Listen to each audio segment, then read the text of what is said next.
It's great to be back in Wendover. I think this is one of the most beautiful towns, in one of the most beautiful areas, in one of the most beautiful counties in the country.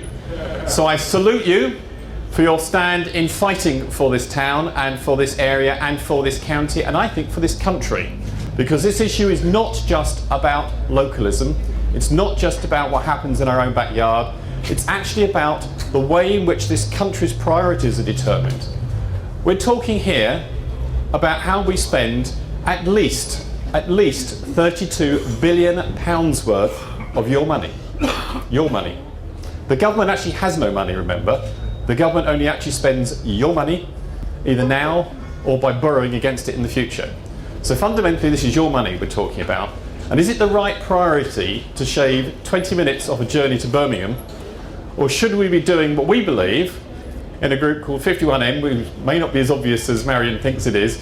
The reason we're called 51M, and I'll explain a little bit more about that and what we're doing in a second, is because we've worked out that 32 billion, 33 billion is actually the equivalent of 51 million pounds for every single parliamentary constituency in this country. That includes Northern Ireland, that still currently includes Scotland, and it is a phenomenal amount of money. And if you think that actually transport spending is devolved in places like Scotland and Northern Ireland, if you just did it on the UK, that would probably be nearer 70 million. But we're called 51M because it's actually about priorities, it's about how we spend your money, and we believe that actually a far better way that you want and everybody in this country would benefit from is to spend that money instead on improving the actual road and rail infrastructure that everybody in this country uses today.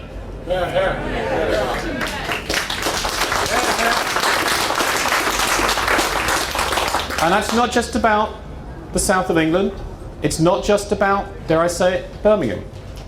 There is a real need in the north of England for much better and improved local services around Manchester, around Leeds, around Sheffield, but also in Wales, in the southwest of England, in East Anglia, indeed across the whole country.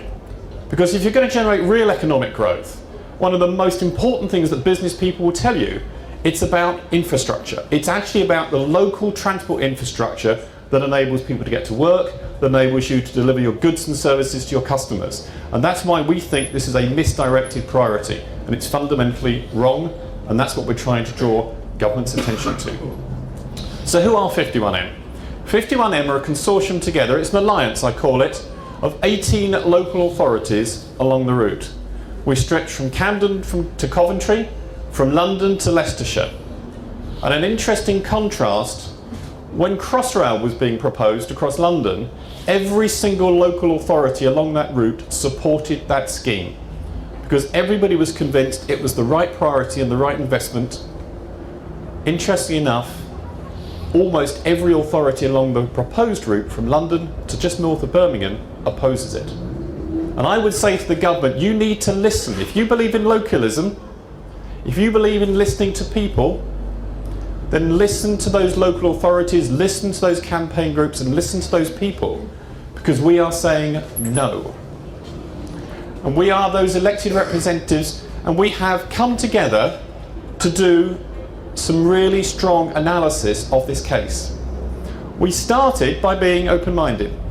When this was first proposed, we actually said that we would review the government's case and see if it stood up. And we've tested it on 4 key criteria. We've tested the business case. Does it really generate the £44 billion worth of economic benefit that the government claims? We've tested the environmental case, and I gather that Shirley's dealt with that in a great deal of detail. Is it really a green proposal? We've dealt with this concept of the national interest, which the government waves around rather like a fig leaf. And again, does it really benefit the whole of the country? And we've said, are there realistic alternatives, which should have been examined, have been examined, and of course, we believe there aren't. On all 4 of those criteria, we've looked at them, we've employed experts, and we've found them wanting. Just in brief summary, because I don't want to duplicate too much, the business case, does it really generate £44 billion worth of benefit? Absolutely not. Hogwash. I was in Parliament to listen to the debate just over a week ago, And Esther McVey, an MP for the Liverpool area, stood up and said, I'm told this is fantastic, there's £44 billion this is going to bring into the country. Absolute nonsense. Even the advocates don't claim that. They talk about these, insubstantial wider economic benefits. But actually the forecasts are completely rigged. They used to have forecasts that ended in 2033. When other aspects of the business case were knocked away, what did they do? They extended the forecast to 2043. Now, anyone who's been in business knows that if numbers just move around like that, they're just being fiddled to equal a bottom line. They just have no substance whatsoever. They haven't taken into account potential price competition from something like the Chiltern line, which has just been upgraded.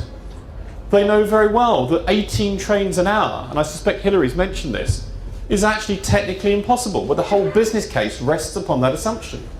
And we have, as 451M, repeatedly Freedom of Information requested them to actually show the evidence that they can run 18 trains an hour. And they have consistently come back and been completely unable to do so. But we are not going to let that rest. We're going to carry on FOIing them until we can show that this is absolutely spurious and has no substance whatsoever, and that completely debunks their business case. And we will carry on doing that on your behalf. And lastly, the much vaunted every minute spent on a train by a businessman is wasted argument, which I'm sure everybody here has heard. Again, completely untrue. Everybody's personal experience teaches you that's untrue. And even Philip Hammond, when we met him about a year ago, had to admit that he thought that was somewhat spurious. So quite frankly, the government's business case argument is nonsense. The environmental argument, we have employed environmental experts on your behalf, and it's been clearly shown that environmentally this is not green, that there is very, very little substitution of air transport for the rail. There's very little substitution of road transport for the rail. And in fact, the environmental destruction of so many sites of scientific interest, rights of way, ancient woodlands along the route, do not make this a green project whatsoever. Also, the whole business case on the environment rests on the fact that landing slots at Heathrow remain vacant if they're freed up. And we all know, and I'm sure it's been said earlier, that they're not going to do that. They're going to use them for long-haul flights, which are more profitable, and that completely blows away the whole carbon aspect of it as well. So the economic argument falls away as well. So what about the issue of regional equalities, which again, I don't know if you listen to the government's argument as it moves. One minute it was all about speed when it was first published about a year and a half ago. Then it moved to capacity when the speed argument was being debunked. When the capacity argument is being debunked, it moves to national interest. And I notice now increasingly in the House of Commons they talk about it being part of the growth agenda. So they've sort of moved it around, it's like trying to grapple with a balloon trying to squeeze this thing, because it just shifts around. But when you look at the national interest argument, we've employed one of the country's leading academics on regional inequalities, a guy called Professor John Tomedy from Newcastle University up in the northeast. He's examined virtually all the evidence there is to do with the impact of a high-speed rail across not just Europe, but indeed in the Far East and America as well. And he will show you that actually it has very, very little impact on regional inequalities. What high-speed rail tends to do is it tends to concentrate investment around where the termini are. In other words, like a railway station in the centre of Manchester potentially, it would have investment and it would have offices there, but it would come predominantly not from somewhere like London or Birmingham, it would come from the surrounding areas. So it would come from Liverpool or Rochdale or Oldham or wherever. So it tends to suck wealth into where the station is from the surrounding area at the expense of those other areas. So it actually can have a very negative effect on regional inequalities in those areas. And remember, this railway line will bypass most of the major towns and cities in our Midlands and our Northwest, and even up towards Leeds. Towns like Derby and Stoke and indeed Coventry will be completely bypassed. So they are in real danger of losing the quality services they have today. And we know that despite government denials, because their business case relies on the removal of £5.2 billion worth of government subsidy on the conventional West Coast Main Line.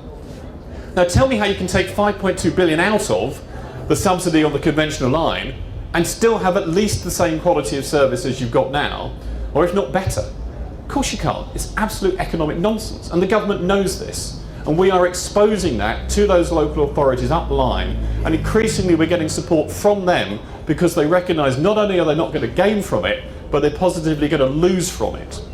And lastly, on the alternatives, we've worked with an academic railway expert called Chris Stokes, who again may well have been mentioned earlier, but he is a real authority on the railway network, the railway system, and he has shown quite definitively that we can carry all of the organic growth that's required on the lines up to the north, particularly on the northwest, like the West Coast Main Line, by actually upgrading that West Coast Main Line and carrying out a series of improvements on it. And the difference in quantum we're talking about here is quite phenomenal.